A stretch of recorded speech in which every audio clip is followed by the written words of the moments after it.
ভগবান রাম ছিলেন একাধারে বিষ্ণুর সপ্তম অবতার, অযোধ্যার রাজা, শ্রেষ্ঠ পুরুষ, আত্মনিয়ন্ত্রণের অধিপতি, যোগেশ্বর, কর্মবীর, বীর যোদ্ধা। শুধু তাই নয়, তিনি ছিলেন নীতি নির্ধারক, অদ্বিতীয় নেতা এবং শ্রেষ্ঠ দার্শনিক, এবং বলা যেতে পারে শ্রেষ্ঠ সম্রাট। শ্রেষ্ঠ আদর্শে দীক্ষিত ছিলেন তিনি। সুতরাং রামের উপদেশগুলো এতটাই বাস্তবধর্মী যে তা মানব জীবনে প্রতিফলন ঘটাতে পারলেই পরিবার হবে সুখী, সমাজ হবে সমৃদ্ধ, আর বিশ্ব হবে শান্তিময়। শ্রীরামের সেই অমৃত বাণীগুলি হলো, দুর্বল কেবলই ভাগ্যকে দোষারোপ করে, আর বীর ভাগ্যকে অর্জন করে। গরু দান করে দড়ির উপর মায়া রেখে কি লাভ?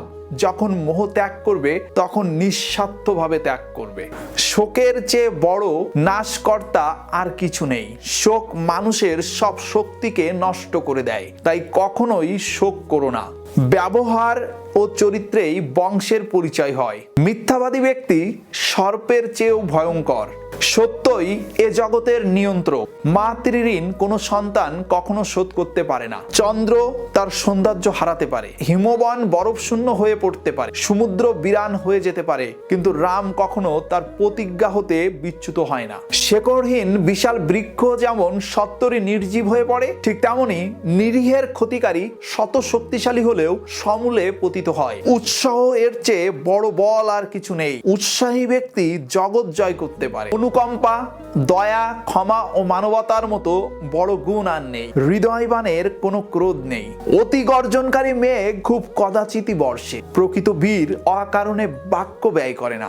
দেশে দেশে বন্ধু, আত্মীয় স্বজন বা স্ত্রী মেলে, কিন্তু পৃথিবীতে এমন কোনো দেশ নেই যেখানে ভ্রাতা লক্ষণের মতো সহোদর মেলা সম্ভব। তপস্যাই পরম শ্রেয়, বাকি সবই মায়া।